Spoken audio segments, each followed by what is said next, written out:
자, 오늘 우리에게 주시는 하나님의 말씀, 우리 데살로니가전서 5장 16절에서 우리 18절까지 말씀 같이 보시겠습니다.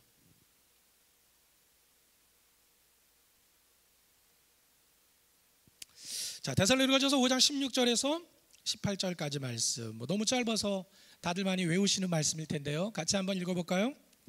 시작. 항상 기뻐하라, 쉬지 말고 기도하라, 범사에 감사하라, 이것이 그리스도 예수 안에서 너희를 향하신 하나님의 뜻이니라. 아멘.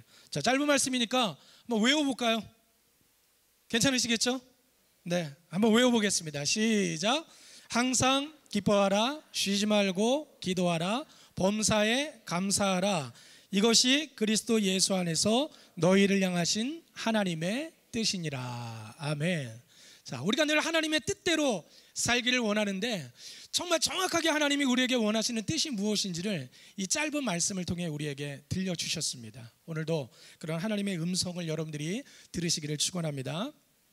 자, 이렇게 뒤에서 서가지고 성도님들이 이렇게 들어오시는 모습을 보다 보면 참 재미있을 때가 많습니다. 왜냐하면 이 부부가, 아내와 남편이 같이 예배를 드리러 오는 경우가 있어요. 저 같은 경우에는 이 목사 일이다 보니까 가족들하고 같이 이렇게 예배를 드리러 온다든지 같이 앉아서 예배를 드려본 적이 별로 없어요. 늘 저는 뒤에 있든지 앞에 있든지 이러지, 아내하고 아이들만 따로 예배를 이제 드리든지 이러는데, 성도님들이 이렇게 부부가 같이 교회 오는 이런 모습을 보면 참 부러울 때가 있어요. 근데 한편으로는 부러우면서도 한편으로는 참 재밌을 때가 있어요. 아내하고 남편이 이렇게 들어오는데 같이 나란히 들어오면 좋을 텐데 따로따로 들어오는 분들이 상당히 많다는 거죠. 아내가 먼저 들어와요. 그러면 물어봅니다. 남편 집사님 어디 가셨어요? 뒤에 와요. 네. 뒤에 와. 진짜 뒤에 오더라고요. 남편이 먼저 와요. 아내 집사님 어디 가셨어요? 뒤에 와요. 그리고 뒤에 와요. 물어보고 싶어요. 왜 아내와 남편이 같이 오지 않고 따로 들어올까? 처음에는 그런 생각했죠. 저 창피해서 그러나? 아내가 창피하고 남편이 창피해서 그러나? 그런 생각도 해봤는데 조금 지나서 이제 알게 되는 거는 왜 그러냐? 남편들이 아내를 무서워하는구나. 그런 생각이 들었어요. 살다 보니까 이 여자분들이 무서울 때가 있더라고요. 근데 저만 그러는 줄 알았더니 얼마 전에 어떤 기관에서 이렇게 연구하고 조사한 걸 보니까 남편들이 아내가 무서울 때가 있대요. 근데 나이대별로 아내가 무서울 때가 다르더라고요. 20대 남편들에게 물어봤습니다. 아내가 언제 무섭습니까? 그랬더니 남편들이 하는 말이 아내가 백화점을 가자고 할 때 무섭다. 카드를 얼마를 긁을지 모르니까 무섭다는 거예요. 30대 남편한테 물어봤어요. 아내가 언제 무섭습니까? 평소와는 다르게 예쁘게 화장을 할 때 무섭대요. 그래서 왜 그런가 봤더니 저 옆에 내가 바람이 났나? 이런 생각 때문에 무섭대요. 40대 남편에게 물어봤어요. 언제 아내가 무섭습니까? 밤에 아내가 샤워를 할 때 무섭대요. 왜 그런지 모르겠어요. 네. 50대 남편에게 물어봤더니 아내가 곰국을 끓이고 있을 때, 이번에 나가면 또 며칠 있다 들어올래나 걱정이 된다는 거예요. 60대 남편한테 물어봤어요. 언제 아내가 무섭습니까? 아내가 이사 가자고 할 때, 주소 안 가르쳐주고 이사 갈까봐 무섭다는 거예요.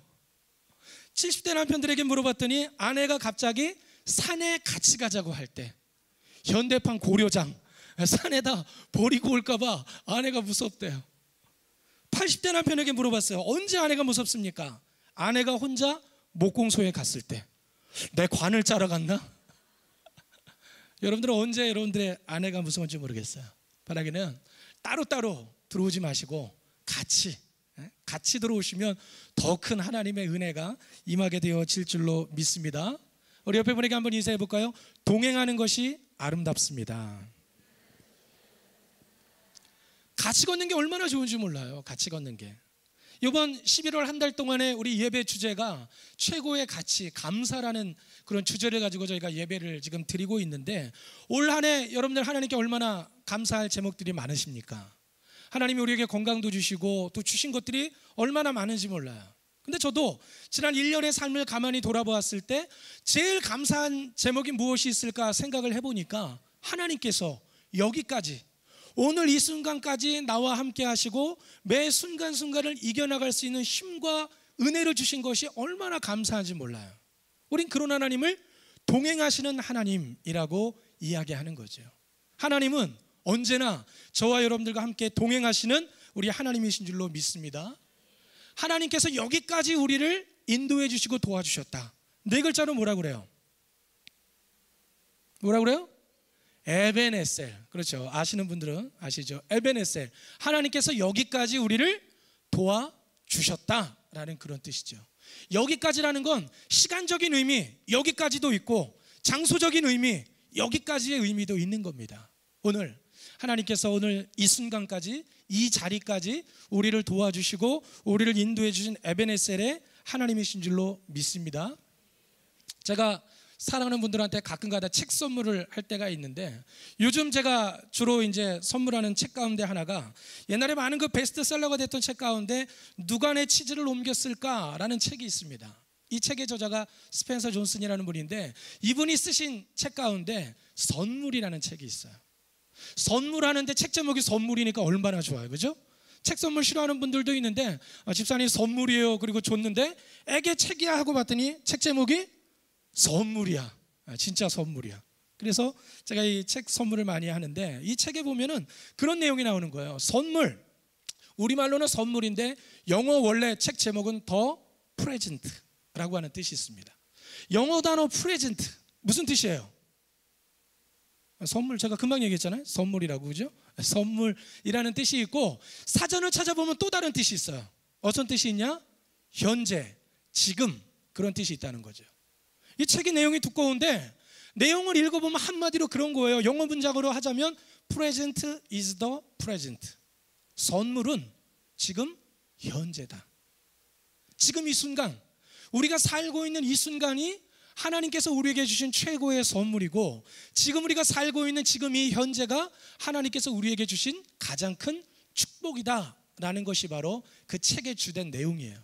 그래서 우리가 뭐 세 가지 중요한 금이 있다고 그러죠. 제일 중요한 금 중에 하나가 바로 지금을 우리가 얼마나 최선을 다해서 사는지, 지금을 우리가 얼마나 만족하며 사는지가 우리의 인생에 중요한 선물이 되어질 수 있다라는 게 바로 이 책의 중요한 메시지입니다. 믿으십니까?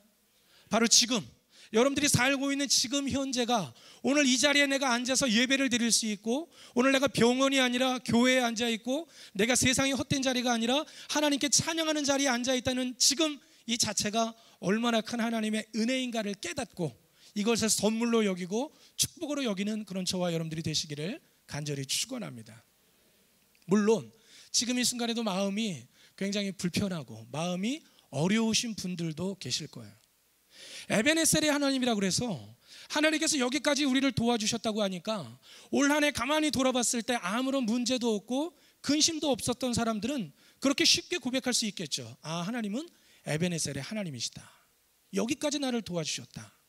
그런데 그러지 못한 분들도 있다는 거예요. 올 한 해는 얼마나 사건과 사고가 많았습니까? 4월 달에 세월호 사고가 터진 다음부터 줄줄줄 얼마나 많은 사고들이 생겨나고 얼마나 많은 분들이 목숨을 잃었는지 몰라요. 그런 분들에게 에베네셀의 하나님, 하나님께서 여기까지 나를 도와주셨다? 그런 말을 하기가 참 쉽지 않다는 거죠. 그런가 하면 우리 성도님들 가운데도 그런 분들이 많죠. 올 한 해도 제가 신방 다녀본 것들을 생각해 보면 올 한 해 병원 신방을 얼마나 많이 갔는지 몰라요. 왜 이렇게 아픈 분들이 많은지 몰라. 심지어는 우리 지역에 속한 집사님이 입원해 계셔서 그 병원에 신방 갔더니 줄줄이 다른 교회 집사님들까지 거기 누워 계셔갖고 한꺼번에 신방하고 온 적도 있고, 그래서 몸이 아픈 분들도 참 많았고, 또 올해 장례도 참 많았어요. 장례도 많아서 또 장례 신방도 많이 다니고 그랬고, 또 가정적으로나 영적으로 힘들고 어려운 일들이 있으셔서 상담으로 또 이렇게 신방을 한 적들도 많았고, 그래서 올 한 해 우리의 삶을 가만히 돌아볼 때 늘 평탄하고 늘 순조롭기만 했으면 참 좋았을 텐데, 감당하기 어려운 시험을 당한 분이나 어려운 질병 때문에 힘들어하는 분들이나 지금도 그런 고난으로 인해서 어려워하는 분들이 지금도 계시다는 거죠.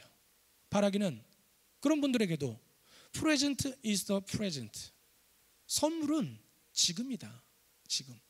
비록 내 삶에 고난이 찾아왔고 지금 내 삶에 문제가 있어서 내 마음이 무겁고 오늘도 안타까운 마음을 가지고 기도하러 여러분들이 설사 이 자리에 오셨다 할지라도 하나님이 하시는 말씀 로마서 5장 3절에서 4절 말씀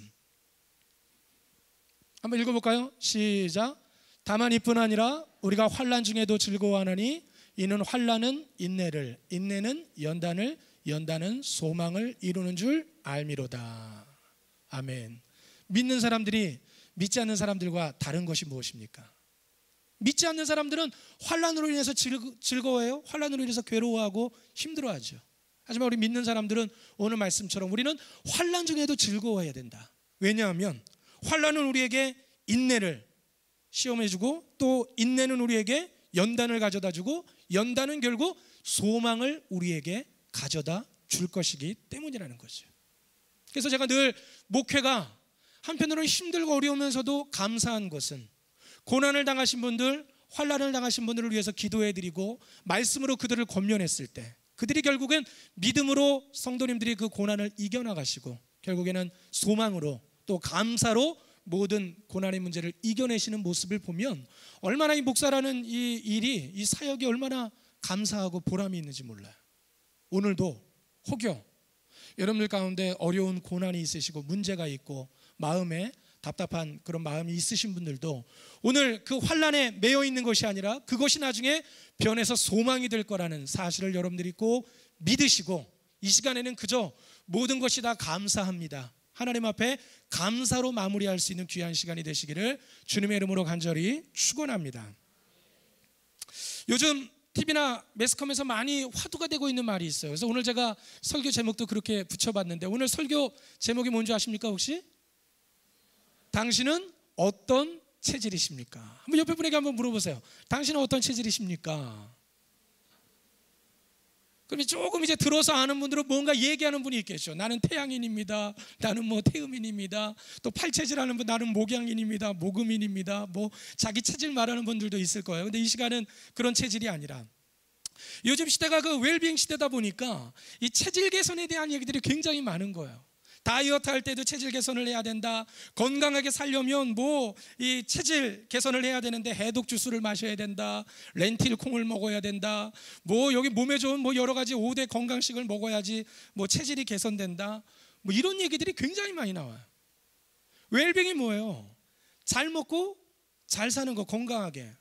그게 이제 웰빙이다 보니까 요즘 하여튼 TV만 열면 하여튼 먹는 거, 뭐 이렇게 운동하는 거, 건강에 관한 거 그런 방송들이 참 많이 나와요. 근데 항상 그런 방송들이 공통적으로 하는 얘기가 뭐냐면 체질을 개선해야 된다라는 이야기들이 참 많이 나옵니다. 그런가 하면 이게 어떤 뭐 건강 분야 외에도 정치계에서도 새로운 정치 리더가 나와서 하는 말이 우리나라 민주주의가 발전하려면 정치 체질이 개선돼야 된다. 새로 뽑힌 교육감도 와서 하는 이야기가 우리나라 교육이 발전하려면 교육 체질이 개선돼야 된다. 경제 분야에 나오는 분들도 경제 체질이 개선돼야 된다. 하여튼 뭔가 지금보다 조금 더 나중에 나아지려면 저마다 하는 이야기들이 체질이 개선되어져야 된다는 거예요. 아마 여기도 지금 체질 개선하려고 노력하는 분들 아마 많으실 거예요. 근데 저는 그 일이 이제 또 하는 일이 목사다 보니까 이런 얘기를 들으면 항상 이걸 어떻게 설교로 바꿀 수 있을까? 그런 생각을 이제 한번 해보는 거야. 그 체질이 뭔가를 보니까 우리 사전에 보면 체질의 뜻을 그렇게 이야기하더라고요. 태어날 때부터 지니고 있는 몸의 생리적인 성질이나 건강상의 특질. 태어날 때부터 가지고 태어나는 특징이에요. 그런가 하면 어떤 기관이나 어떤 기구들의 그 조직 따위에 배어 있는 성질, 그런 것들이 체질이라고 이야기합니다. 그러니까 체질은 쉽게 말하면 그런 거예요. 내가 억지로 의도해서 또는 내가 의도적으로 그렇게 하려고 해서 나오는 게 아니라 내 몸이나 내 조직에 원래 그것이 배어 있다 보니까 자연적으로 그렇게 나타나는, 따라가는 그런 어떤 경향, 그런 걸 갖다가 우리가 체질이라고 하는 거죠.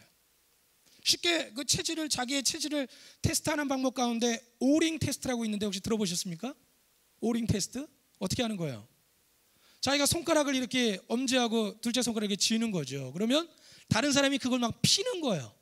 그런데 다른 한쪽 손에다가 뭐 야채를 뭐 이것저것 갖다 놔봤을 때 자기 체질과 맞는 야채가 손에 있을 때는 아무리 다른 사람이 이 손을 피려고 해도 이게 펴지지가 않는 거예요.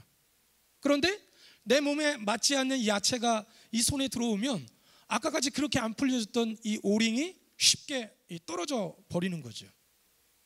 그래서 저게 근거가 있을까라는 생각이 되어지는데, 이게 이제 오링 테스트라고도 하고 다른 말로 오무라 테스트라고도 이야기하는데, 일본의 의사 오무라 요시아키라는 사람이 이걸 이제 발견해서 발표한 거예요.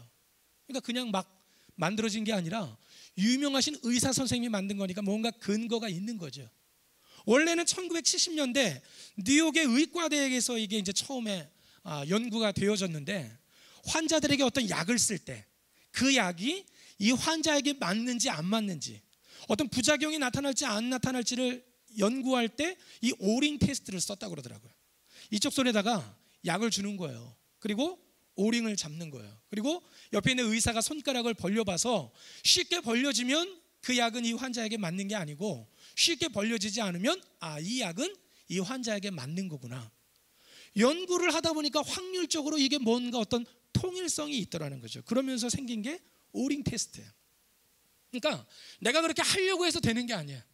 내 몸의 체질에 맞으면 나도 모르게 몸이 그렇게 작용을 하는 거예요. 또 나하고 맞지 않으면 저절로 손가락이 열려지는 거예요. 그러니까 체질은 그런 거예요. 내가 막 억지로 하려고 하는 게 아니라 나도 모르게 이 반사적으로 그런 행동이 자연스럽게 나타나는 거예요. 그래서 제가 그런 방송을 이제 보면서 목사니까 이거를 어떻게 이 설교로 한번 연결을 시켜볼 수 있을까? 사람들은 건강해지기 위해서 체질을 개선해야 된다고 이야기하는데, 그런 체질은 몸의 건강만을 이야기하는 거죠. 근데 사람이 몸만 건강하다고 인생을 행복하게 살 수 있습니까? 그래서 저는 몸이 건강한 것보다 더 중요한 게 뭐냐? 우리 마음이 건강해야 되고, 또 우리 영혼이 건강해야 되고, 또 무엇보다도 우리의 구원의 문제, 이 세상에서의 삶으로 우리 삶이 끝나는 게 아니라 우리는 나중에 저 세상에 또 가면 천국과 지옥이 있기 때문에 그 천국과 지옥의 문제까지 모든 것이 다 해결되어져야지 인간이 비로소 진짜 행복한 인생을 살 수가 있다는 거죠. 그래서 저는 몸이 건강하기 위해서 체질을 개선해야 된다면 우리의 마음과 영혼과 구원의 문제까지 해결해야 되려면 영적인 체질을 개선해야 된다. 단어 하나 더 붙었을 뿐인데 굉장히 심도가 깊어졌죠. 영적 체질. 한번 따라해 보실까요? 영적 체질을 개선해야 됩니다. 자, 영적 체질을 개선하려면 어떻게 해야 되느냐? 자, 의학에서는 아까 말씀드렸죠? 사상 체질. 어떤 분이 발표했죠? 이재마 이런 분이 사상 체질. 그래서 태양인, 태음인, 소양인, 소음인 이렇게 네 가지 얘기했고, 요즘은 또 팔체질. 팔체질이라고 해서 뭐예요? 수목금토. 수양수음, 목양목음, 금양금음, 토양토음. 그래서 8가지의 체질을 가지고 인간을 좀 더 세분화한 거죠. 근데 저는 영적 체질이라고 그랬으니까 그걸 그냥 따라가기는 그렇고, 오늘 말씀을 읽다가 하나님이 또 이렇게 지혜를 주셔서 제가 이제 6체질이라고 한번 만들어 봤어요. 6가지 체질. 아직 제가 학계에 발표하지는 않았는데 오늘 설교하다 여러분들이 은혜를 많이 받으시면 학계에 좀 이렇게 제 이름으로 발표를 할까. 6체질. 이 6가지 체질은 이제 어떤 체질이냐? 자, 오늘 우리가 아까 읽었던 그 데살로니가전서 5장 16절에서 18절까지 말씀. 항상 기뻐하라. 쉬지 말고 기도하라. 범사에 감사하라. 이것이 그리스도 예수 안에서 너희를 향하신 하나님의 뜻이다. 자, 데살로니가전서의 말씀이거든요. 데살로니가전서는 어떤 말씀입니까? 사도 바울이 데살로니가에 힘들게 교회를 세웠죠. 많은 사람들을 전도해서 데살로니가라는 교회를 세웠는데 사도 바울이 그 한 교회만 머무를 수가 없고 여러 지역을 다니면서 복음을 전하다 보니까 데살로니가 교회에 어떤 지도자를 세워놓지 못하고 그 교회를 떠나간 거예요. 늘 마음에 이 데살로니가 교인들이 걸리는 거죠. 그래서 영적인 아들 디모데를 보냅니다. 데살로니가 교인들이 내가 떠나고 난 다음에 신앙생활을 어떻게 하고 있는지 한번 알아봐라 라고 이야기를 합니다. 그랬더니 디모데가 와서 하는 말이, 데살로니가 교인들이 지금 사도 바울을 얼마나 그리워하는지 모릅니다. 굉장히 사도 바울 선생님을 보고 싶어 합니다. 그런데 한편으로는 그 교회 안에 몇 가지의 문제가 있어서 성도들이 조금 혼란스러워하는 내용들이 있었습니다 라고 보고를 하는 거예요. 그랬더니 바울이 몸은 비록 떨어져 있었지만 편지를 통해서 데살로니가 교인들에게 내가 너희들 보고 싶다는 얘기도 전하고 또 그 교회에 있었던 문제들을 어떤 방법으로 처리하면 좋은지에 대해서 이제 이야기를 하시는데 데살로니가전서의 내용은 그런 거예요. 이 데살로니가 교인들이 그 박해를 어떻게 이겨나가고 또 옛날에 타락한 생활로 돌아가지 않고 어떻게 신앙생활을 잘 유지할 수 있는지, 그런가 하면 또 어떤 성적인 어떤 문란의 문제, 그런 걸 어떻게 극복하면 좋은지, 또 어떤 파벌, 교회 안에 있는 그런 끼리끼리의 문제를 어떻게 해결할 수 있는지, 그리고 또 주님이 재림하시기 전까지 살아있는 성도들 또는 그 전에 죽은 성도들을 어떻게 우리가 또 안내를 해줘야 되는지, 재림에 관한, 종말론에 관한 그런 내용들이 이 데살로니가 전서에 담겨 있는 내용입니다. 그 가운데 우리가 읽은 건 5장이에요. 5장은 데살로니가 전서의 마지막 부분입니다. 편지를 마무리하는 부분이에요. 편지를 마무리하면서 마지막으로 사도 바울이 이제까지 했던 이야기들을 정리하면서 마지막으로 권면하고 당부하는 말씀이 바로 오늘 우리가 읽은 말씀입니다. 마지막이니까 앞에 나오는 말씀보다 조금 더 중요하다는 거죠. 말씀이 짧지만 그 안에 담겨져 있는 의미가 마지막이기 때문에 조금 더 우리가 좀 깊이 있게 묵상하면서 이 말씀을 읽어야 한다는 거예요. 왜 바울이 이런 얘기를 했을까요? 왜 항상 기뻐하라고 그랬을까요? 데살로니가 교인들이 항상 기뻐하고 있으니까 기뻐하라고 그랬을까요? 아니죠. 기뻐하지 않는 사람들이 있으니까 항상 기뻐하라고 했겠죠. 쉬지 말고 기도해라. 왜 바울이 그런 얘기 했을까요? 데살로니가 교인들이 기도를 열심히 하고 있으니까 그런 얘기를 했을까요? 아니죠. 기도를 안 하는 사람이 있으니까 쉬지 말고 기도하라고 한 거겠죠. 범사에 감사하라. 왜 그런 얘기 했을까요? 감사를 잘하고 있으니까? 감사를 못하는 사람들이 있으니까 그런 얘기를 했다라는 거죠. 오늘 여러분들은 어떻습니까? 항상 기뻐하라, 쉬지 말고 기도하라, 범사에 감사하라. 항상 기뻐하고 있습니까? 아멘. 네. 한 분만 항상 기뻐하고 계시고 여러분들은 뜨문뜨문 기뻐하고 계시고, 쉬지 말고 기도하고 있습니까? 기어 들어가는 소리로. 네, 아멘. 네. 범사에 감사하고 계십니까? 네. 그런 분도 있고 아닌 분도 있으니까 오늘 이 말씀은 데살로니가 교회 교인에게만 주신 말씀이 아니라 오늘 우리 꿈의 교회에도 주신 말씀인 줄로 믿습니다. 자, 이 말씀을 가지고 제가 6가지 체질로 한번 나눠봤어요. 어떻게 나눴냐? 자, 첫 번째, 여러분들은 어떤 체질에 속하는지 한번 잘 생각해 보시면 좋겠어요. 자, 항상 기뻐하라 라는 이 말씀을 가지고 두 체질을 한번 나눠봤습니다. 뭐와 뭐? 믿음인과 상황인으로 제가 한번 나눠봤어요. 믿음인과 상황인. 자, 믿음인은 어떤 사람이냐? 인생을 살다 보면 어떤 문제나 어떤 고난이 우리에게 다가올 때가 있어요. 그럴 때 그런 어떤 고난이나 문제를 바라보기 이전에 그 뒷면에 있는 하나님을 믿음의 눈으로 바라보는 사람. 그래서 어떤 시련이나 어떤 고난이 와도 나는 하나님을 믿으니까 하나님이 나를 도와주실 거야, 하나님이 나와 함께 하실 거야. 믿음이 먼저 작용하고 믿음의 눈이 먼저 열리는 사람, 그런 사람은 믿음인이라고 한번 제가 이름을 붙여봤어요. 그 다음에 상황에는 뭐겠어요? 어떤 문제가 오고 어떤 상황이 왔을 때 그냥 그 상황 자체에만 시선이 가는 거예요. 지금 상황이 너무 힘들어. 지금 나에게 다가온 문제가 너무 어려운 문제예요. 근데 거기에만 꽂혀 있는 거예요. 아무리 목사님이 가서 하나님 말씀을 전하고 아무리 우리가 같이 기도하자고 권면해도 이분이 그 문제가 해결이 안 되는 거예요. 계속 상황만 바라보고 있는 거예요. 그런 사람을 상황인이라고 한번 이름을 붙여봤습니다. 아까 말씀드렸죠? 체질은 내가 의도하는 게 아니에요. 자연적으로 몸이 먼저 반응하는 거예요. 여러분들 어떻습니까? 문제가 오고 고난이 왔을 때 하나님을 먼저 떠올리시는 편이십니까? 아니면 상황을 먼저 바라보는 편이십니까? 믿음인인가? 상황인인가? 여러분들 자신을 한번 점검해 봐야 된다는 거예요. 오늘 말씀해 보니까 항상 기뻐하라. 성경에 보면요, 기뻐해라, 즐거워해라, 노래해라, 찬양해라, 이런 구절들이 얼마나 많은지 몰라요. 그런데 아예 그냥 노골적으로 기뻐해라 라는 명령문이 성경에 몇 번 나오냐? 11번이 나옵니다. 11번. 구약 신약 합쳐서 11번이 나오는데 제일 기뻐하라는 말을 많이 하신 분이 누구냐면 오늘 본문의 주인공 사도 바울이에요. 사도 바울. 기뻐해라 기뻐해라, 내가 다시 말하노니 기뻐해라, 주 안에서 기뻐해라. 바울은요 기뻐하라는 소리를 참 많이 했어요. 그런가 하면 성경에 비슷하게 기뻐하라고 비슷한 말이 즐거워하라. 즐거워하라는 말은 성경에 12번이 나와요. 그런데 제가 이 기뻐하라는 말하고 즐거워하라는 말을 읽다 보니까 공통점이 있더라고요.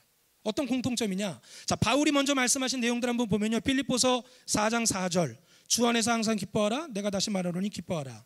고린도후서 13장 11절 마지막으로 말하노니 형제들아 기뻐하라. 바울이 기뻐하라 기뻐하라 이야기하는데, 바울이 기뻐하라고 이야기할 때 그의 상황이 정말 기뻐할 수 있는 상황이었을까? 빌립보서는 우리가 잘 아는 것처럼 바울이 감옥 안에 갇혀 있을 때 쓴 옥중 서신이에요. 고린도후서도 마찬가지, 복음을 전하러 다니다가 수많은 박해와 핍박을 당하는 상황에서 쓴 책이 바로 이 고린도후서입니다. 그러니까 바울은 자기가 편안하고 기쁠 때 사람들에게 기뻐하라고 이야기한 게 아니라, 자기 자신은 굉장히 힘들고 어려운 상황에 있으면서도 사람들에게 권면할 때 기뻐하라 라고 권면했다는 거죠. 그런가 하면 신약성경 시편 37편 4절 말씀, 또 여호와를 기뻐하라, 저가 내 마음의 소원을 이루어 주시리로다. 또 이사야서 49장 13절 말씀, 하늘이여 노래하라, 땅이여 기뻐하라, 산들이여 즐거이 노래하라. 여호와께서 그의 백성을 위로하셨은즉 그의 고난당한 자를 긍휼히 여기실 것입니다. 공통점, 시편 37편은 다윗이 쓴 시예요. 다윗의 인생 자체가 고난의 연속입니다. 다윗은요 고난 속에서 시편 37편을 쓰면서 여호와를 기뻐하라라고 이야기했어요. 이사야 선지자도 마찬가지. 이사야 선지자가 말씀을 전하던 시기는 이스라엘이 다른 나라에 의해서, 바벨론에 의해서 공격을 받아서 굉장히 힘들고 어려울 때, 심지어 이사야는 이 말씀을 전하기 위해서 옷을 다 벌거벗고 예루살렘 시내를 뛰어다니면서 이 복음을 외치던 그 시대입니다. 성경에서 참 아이러니하죠. 기뻐하라고 외쳤던 사람들의 상황이 절대 기뻐할 수 없는 상황인데도 사람들에게 기뻐하라고 외치고 있다는 거죠. 그럴 때 우리가 뭘 할 수가 있어요? 아, 기뻐하는 건 그런 거구나. 내가 기뻐할 수 있는 조건이 있어서 기뻐하는 건 누구나 다 할 수 있는 거라는 거예요. 근데 우리가 정말 영적으로 건강하고 우리 인생 자체가 행복해지고 구원의 문제가 해결되려면 영적으로 우리가 더 깊이 있게 들어가야 되는데, 우리는 항상 기뻐해야 된다는 거죠. 나에게 고난이 오고 나에게 박해가 오고 심지어 내가 감옥 안에 갇혀 있어서 사방에 우겨쌈을 당해 있어도, 우리 지난주 우리 목사님 말씀처럼 사면 초가와 같은 상황 속에 있어도 하나님이 우리에게 요구하시는 것은 믿음으로 하나님을 바라보고 기뻐하는 것을 우리에게 원하신다라는 사실을 우리가 꼭 깨달아야 될 줄로 믿습니다. 제가 얼마 전에 재미있게 읽었던 책 가운데 유엔의 우리 산하기구인 우리 유엔 거버넌스 센터가 있는데, 여기 우리 한국인 우리 홍보 담당관이 계세요. 김정태 팀장님이라는 분이 계시는데, 이분이 쓴 책에서 참 제가 많은 교훈을 얻었는데, 이분이 쓴 책의 제목이 뭐냐면 스토리가 스펙을 이긴다라는 책이에요. 책 제목이 뭐라고요? 스토리가 스펙을 이긴다. 이 책의 내용이 그런 거예요. 요즘 사람들이 이제 취업이 굉장히 어려운 그런 시대를 우리가 살고 있잖아요. 사람들이 이런 경쟁의 시대를 돌파하려고 하다 보니까 많은 사람들이 관심을 갖는 게 스펙에 관심을 갖는다는 거예요. 실제로 이 김정태 팀장이 일하는 그 유엔에도 많은 한국인 청년들이 이력서를 내는 경우가 있다고 그러더라고요. 그런데 우리 한국의 대학생들은 어느 대학을 나왔는지 또 어떤 자격증이 있는지 이런 스펙에 막 집중해 갖고 그런 것에 막 신경을 쓰고 있는데, 참 재미있는 게 유엔의 이력서에는 자격증을 쓰는 난이 없다는 거예요. 내가 이제까지 자격증을 몇 개씩 따놨는데 그 자격증을 쓰는 난이 거기는 없다는 거예요. 오히려 그 유엔의 이력서에는 뭘 쓰게 돼 있냐, 내가 이제까지 어떤 삶을 살았는지, 또 내가 어떤 봉사 활동을 했었는지, 그런 자기 자신의 삶의 스토리를 쓰는 난들이 있다는 거죠. 그럴 때 높은 점수를 받는 사람들은 대개 두 부류라는 거예요. 첫 번째 부류는 봉사 활동을 굉장히 많이 한 친구들, 어떤 늘 이렇게 봉사하고 희생하는 것들이 몸에 배어있는 그런 스토리가 많은 사람들이 높은 점수를 받고, 또 하나 높은 점수를 받는 사람들이 삶을 살면서 굉장히 힘든 고난을 만났을 때 그 고난에 자기가 좌절하지 않고 고난을 이겨낸 스토리를 거기다 적었을 때 그런 사람들이 높은 점수를 받더라는 거죠. 그래서 이 저자가 뭐 강의도 많이 다니는데 늘 하는 이야기가 이제 앞으로 우리가 이 글로벌 시대에서 성공하기 위해서는 어떤 스펙을 쌓는 것도 물론 중요하겠지만 자기 자신의 삶의 이야기, 삶의 스토리를 만들어가는데 보다 더 집중해야 된다라는 그런 이야기를 하고 있더라는 거죠. 그러면서 그 책에서 예로 드는 것 중에 하나가 마태복음 1장에 나오는 예수님의 족보 이야기를 합니다. 예수님이 인간의 몸으로 태어났어요. 그런데 그 예수님이 태어나기까지 마태복음 1장에 족보에 많은 이름들이 나옵니다. 그런데 그 이름들을 우리가 가만히 살펴보면 누구 하나 정말 막 뭐 거룩하고 흠이 없고 완전하고 이런 사람들이 없다는 거예요. 그 가운데는요 시아버지랑 부적절한 관계를 맺었던 사람도 있고요, 그 가운데는요 기생도 있었고요, 그 가운데는요 이방인도 있었고요, 뭐 별의별 고난을 당한 사람들도 있었고요. 그래서 지금도 예수님 믿지 않는 사람들 가운데서는 아니 이런 혈통에서 태어난 예수님이 뭐 그렇게 대단한 사람이냐고 그런 얘기가 나올 정도로 예수님의 족보에 올라가 있는 그 이름들이 고난과 뭐 이런 약함의 대명사와 같은 사람들이 예수님의 족보에 이름이 올라가 있더라는 거죠. 그런데 예수님이 이 땅에 오셔서 하신 일이 무엇이냐면 구별되고 선택받은 특별한 사람들만 구원하시기 위해서 이 땅에 오신 게 아니라 그렇게 삶의 고난과 어려운 문제로 찌들린 사람들, 세상에서 소외당하고 손가락질 당하고 남들 앞에 나설 만한 스펙이 없는 그런 사람들, 오히려 주님은 그런 사람들만 찾아다니면서 그들과 함께 하셨고 그들의 그런 어떤 안 좋았던 비극적이었던 그런 삶의 스토리를 이제는 정말 사랑과 구원으로 빛나는 이야기로 바꿔주시기 위해서 오신 분이 바로 우리 예수님이시다 라는 이야기가 바로 그 책에 담겨있는 그러한 내용입니다.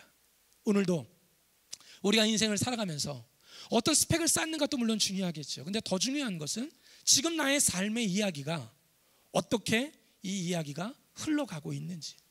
비록 내 인생에 고난이 있을 때도 있고 비록 내가 남들 앞에 내놓을 수 있을 만큼 뭐 그렇게 대단한 학벌이나 대단한 것들이 없다 할지라도 하나님은 그런 연약한 나의 삶의 이야기 속에 하나님이 찾아오셔서 구원으로 또 용서로 사랑으로 우리의 인생이 빛나는 인생이 되어지도록 하나님은 우리의 인생에 함께 계시는 우리 주님이신 줄로 믿습니다. 그러므로 지금 여러분들이 비록 남들보다 조금 비교해서 조금 스펙이 안 된다 할지라도 또 때로는 지금 여러분들이 고난 가운데 있고 어려움 가운데 있다 할지라도 좌절하거나 낙심하지 말라는 이야기죠. 여러분들은 상황만 바라보는 상황인이 아니라 그 뒷면에서 온 세계를 주관하시는 하나님을 믿음의 눈으로 바라볼 때 믿음인으로 하나님의 놀라운 은혜를 경험하게 되실 줄로 믿습니다. 자, 두 번째, 자 쉬지 말고 기도하라. 이걸 가지고 제가 두 체질을 한번 나눠봤습니다. 뭐와 뭐 한번 읽어볼까요? 시작. 소통인과 불통인. 자, 기도는 뭐예요? 기도는 하나님과의 대화, 하나님과의 대화입니다. 우리가 이 세상의 성격에서도 우리가 뭐 서양의 성격을 알아보는 MBTI 이런 거 보면 맨 첫 번째가 내성적이냐 외향적이냐. 사람들과 소통하는 걸 즐거워하면 외향적, 영어로 E.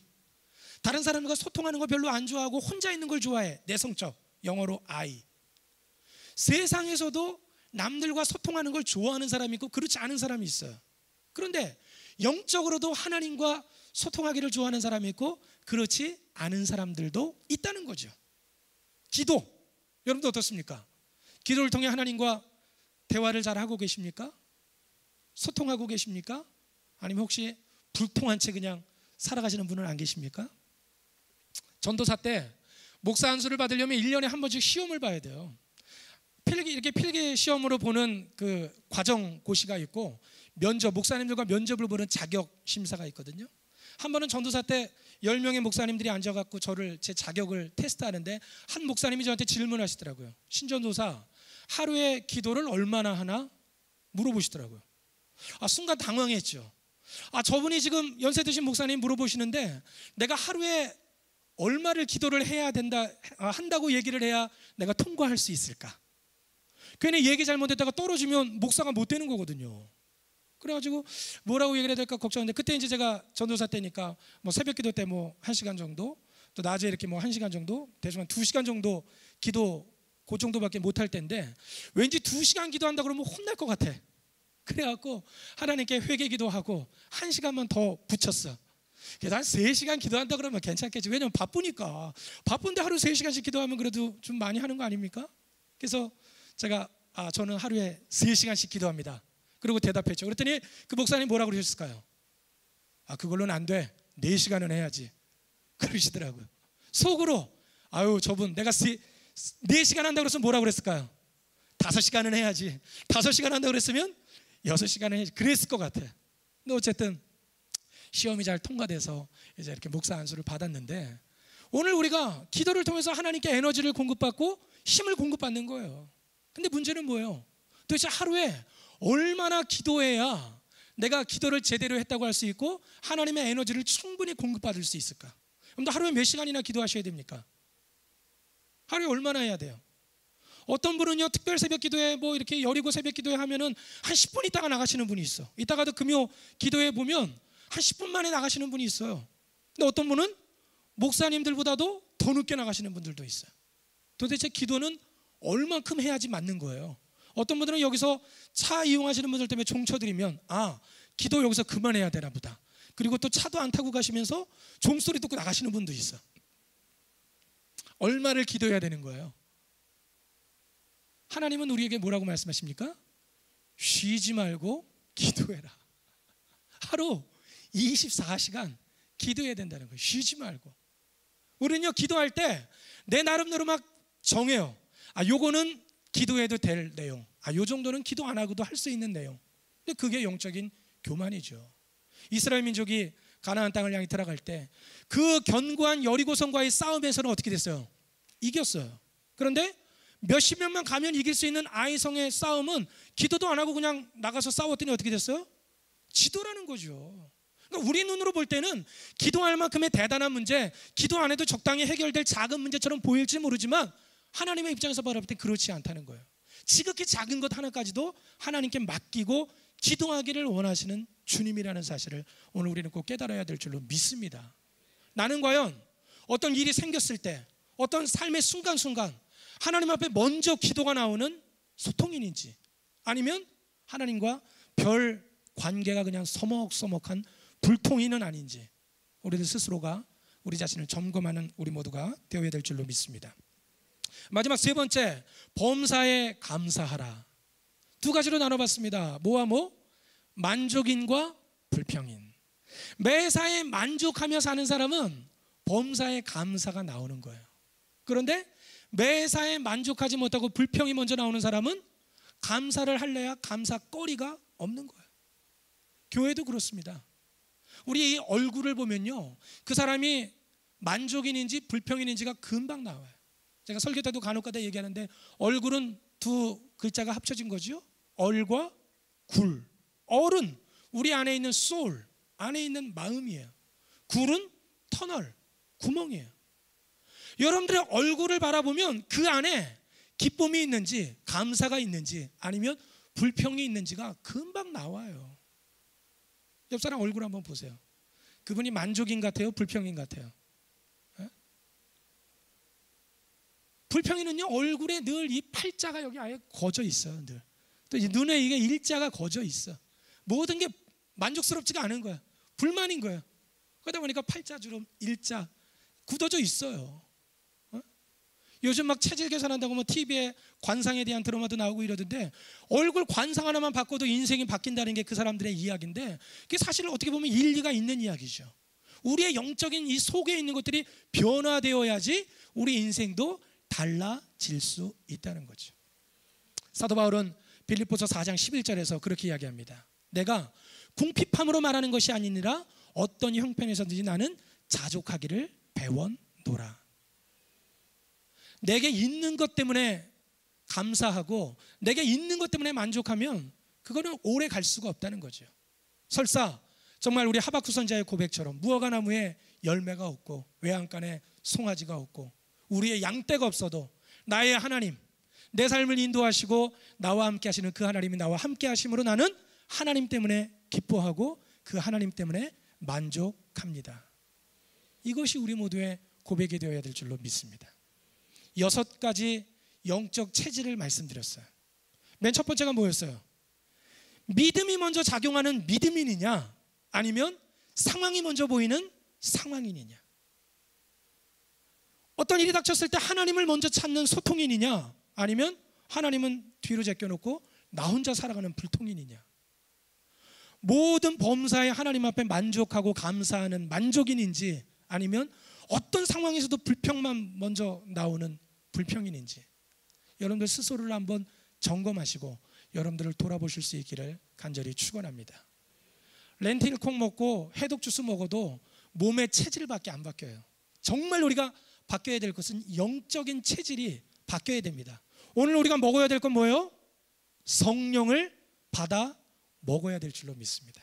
성령 충만을 받으셔서 여러분들의 영적 체질이 바뀌시고 하나님이 기뻐하실 만한, 또 여러분들이 인생을 행복하게 살 만한 그런 복된 한 분 한 분들이 다 되시기를 주님의 이름으로 간절히 축원합니다.